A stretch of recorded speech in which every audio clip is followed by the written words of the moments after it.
நான் இன்னைக்கு ரொம்ப சந்தோஷமாக இருக்கிறேன். பரிசுத்த தோழமை ஜீவித உறவுகளே, என்னுடைய சந்தோஷத்துக்கு காரணம் அந்த ஏசப்பா தான். 2015 நாங்கள் ஒருத்தவங்கள்ட்ட கடன் வாங்கியிருந்தோம். அவங்க எங்களுக்கு கடன் கொடுத்துருந்தாங்க.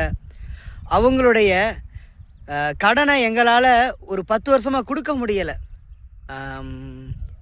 எங்களுடைய சொந்த பந்தங்கள் கூட நினச்சிருக்கலாம், இவங்க உழைக்க மாட்ட சொல்கிறாங்க, சோம்பேறி பயில்க, இதெல்லாம் சொல்லியிருக்கலாம். ஆனால் நாங்கள் பட்ட பாடுகள் அது எங்களுக்கு தாங்க தெரியும். உண்மையிலங்க நாங்கள் பிரயாசப்பட்டோம் அந்த கடனை கொடுக்கணும்னு சொல்லிட்டு. ஏன்னா அந்த கடன் தான் என்னுடைய வாழ்க்கையில் என்னுடைய எல்லா விஷயங்களையும் திசை திருப்பிவிட்டது. அந்த கடன் பிரச்சனையினால் நான் ரொம்ப மன உளைச்சலில் இருந்தேன்.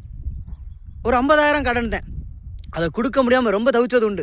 இதனால் நான் இயேசு கிறிஸ்துவே நான் வெறுத்தேன்.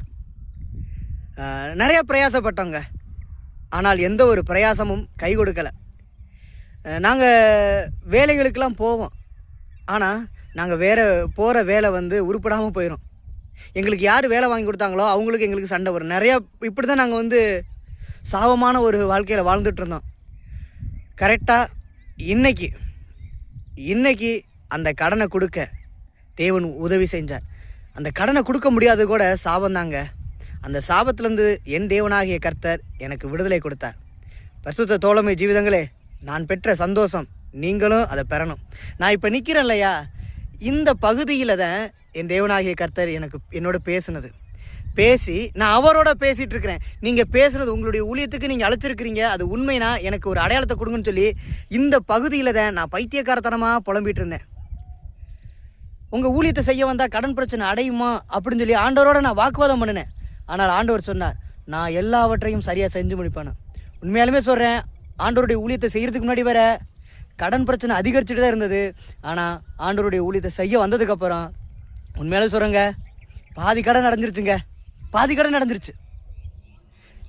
நேற்றும் இன்றைக்கும் சேர்த்து மொத்தம் 1 லட்சம் வரை ஒரு கடனை அடைச்சி முடிச்சிருக்கிறோம். அதில் மிகப்பெரிய சந்தோஷம் என்ன தெரியுமா, எங்கள் வாழ்க்கையில் எனக்கு சாபமாக இருந்ததான ஒரு கடன் பிரச்சனை. கடன் கொடுத்தவங்க நல்லவங்க, ஆனால் அந்த கடன் எனக்கு சாபமாக இருந்தது. அதனுடைய விடுதலையை இன்றைக்கி தேவன் எனக்கு கொடுத்தார். நான் பெற்ற சந்தோஷம் என்னுடைய பரிசுத்த தோழமை ஜீவிதமும் பெற்றுக்கொள்ளணும். உங்களுடைய கடன் பிரச்சனை அடைக்கணும்னா ஒன்றே ஒன்று, உங்களுடைய ஆத்துமாவில் இருக்கிற குறைகளை பாருங்கள். பொருளாசை தான் கடன் பிரச்சனைக்கு காரணம். எங்கள் குடும்பத்தில் உள்ளவங்க பொருளாசையை பாவம்னு நினச்சோம். இந்த பொருளாசை தான் கடன் பிரச்சனைக்கு அஸ்திபாரம் நினச்சோம். அதை பிடுங்கணும்னு தேவன் எங்களுக்கு கட்டளையிட்டார். தேவனுடைய நாமத்தினால அதை பிடுங்கி இன்னைக்கு கடன் இல்லாத ஒரு வாழ்க்கை. இன்னும் சின்ன சின்ன கடன் இருக்குது. இந்த பெரிய கடனையும் அடைச்சவர் சின்ன கடன் அடைக்க மாட்டாரா?